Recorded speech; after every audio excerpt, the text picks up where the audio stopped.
গাছের লাউ দিয়ে একটা কোনো রেসিপি করো, তুলে নিয়ে এলে।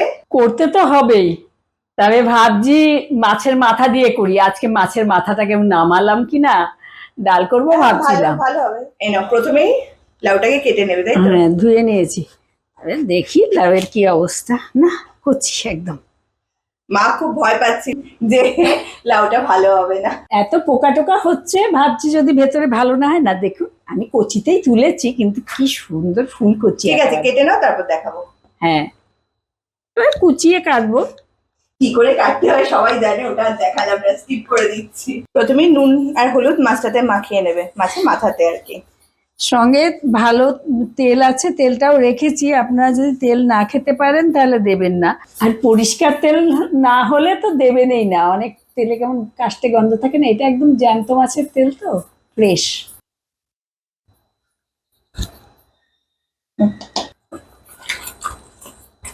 অনেকটা তেল রয়েছে।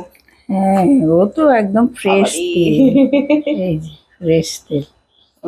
দেবো না? না না, দাও দাও, মাছের তেলটা ভালো। হ্যাঁ, আমি তো সব সময় তেল দিইও না, ফেলে দিই। এত সুন্দর তেল ফেলতে মায়া লাগে।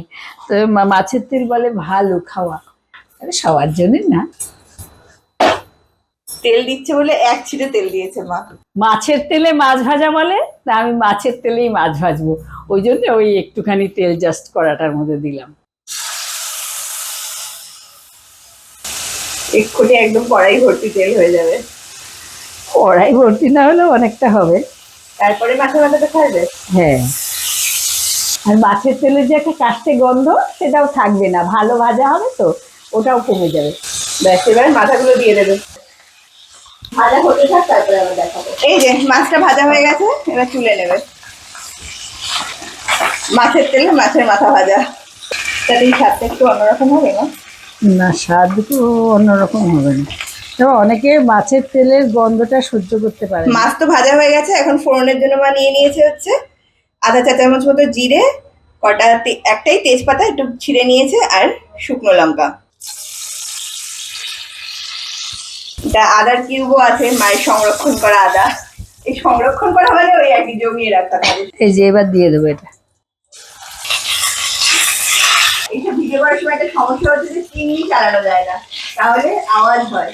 এটা একটা বড় সমস্যা, এটা কোনো সলিউশন থাকলে আপনারা জানাবেন। এই যে ফোড়নটা একটু নেড়ে নিয়েছে, এবার কি দিচ্ছ?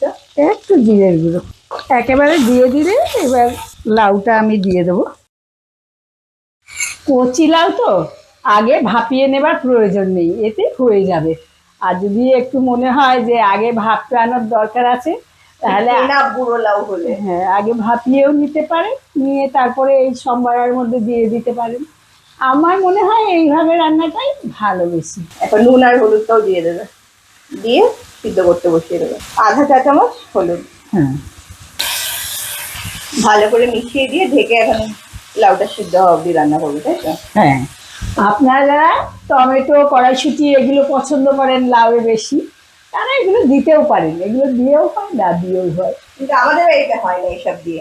হ্যাঁ, আমরা একটু নিরামিষ করলে দিই। টমেটোটা আমাদের বাড়িতে কমই ইউজ। হ্যাঁ, টমেটো কম ইউজ হয়। এই যে মিশিয়ে দিয়েছে, এবার ঢেকে দেবে।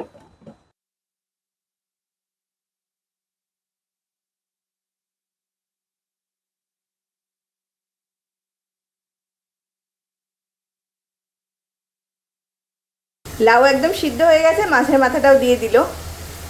কাঁচা লঙ্কা আর মাছের মাথা। কাঁচা লঙ্কা আর মাছের মাথাটা দিয়ে দিয়েছে। এবার মিশিয়ে রান্না করে নিলেই হয়ে যাবে। আর কিছু দেবে? আমি তো এই মাছের মাথা টাথা দিয়ে রান্নাতে চিনি দিই না, আর এমনিতেও আমি চিনিটা কম দিচ্ছি। আপনারা চাইলে দিতে পারেন অল্প চিনি, দরকার হয় না। মানে কিছু কিছু রান্না আছে যেগুলোতে চিনি না দিলে ভালো লাগে না, একটু মানে ব্যালেন্স হয়। বিশেষ করে নিরামিষ তরকারি টরকারিতে এগুলোতে কোনো অসুবিধা হয় না, বরং আমাদের তো মিষ্টি মিষ্টি লাগে বেশি। তো খুব লঙ্কা দিই না। আর এটার মধ্যে তো মানে একদম সিম্পলি করা, একদম সিম্পল। এবার খানিকক্ষণ ঢেকে রান্না করব। এটা কিন্তু সময় নিয়ে রান্না করতে হবে। এই যে একদম হয়ে গেছে রান্না, এবার নামিয়ে দিচ্ছি।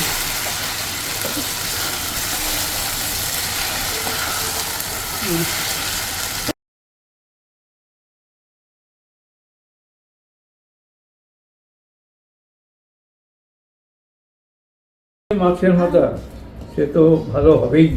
আজকে আবার তোমার বাড়ির মতো। এটা পেঁয়াজ ছাড়া আমাদের দেশের না যে না, পেঁয়াজ পেঁয়াজ দেওয়া। ছাড়াই ভালো। তোমাদের তো আবার একটু পেঁয়াজে অ্যালার্জি আছে। না সে আমি কি মনে আছে নাকি তো? তোমার মনে নেই, কিন্তু বাহ, আমার খুড়তো দেওররা আমাকে বলতো, চমৎকার। হে এরা সব ওই তেল বেশি মশলা বেশি বলে ওগুলো ওগুলো ভদ্রলোকরা খায় না। কি কেমন? চমৎকার, ফাটাফাটি একেবারে। বাবা নতুন নতুন বিশেষণ খুঁজে। মনে হচ্ছে সব রেখে আগেই এইটা দিয়ে সব খেয়ে নি। না না না, আগে খেয়ে নাও, হয়ে গেছে টেস্টিং। খাক বাবা শান্তিতে এখন। না না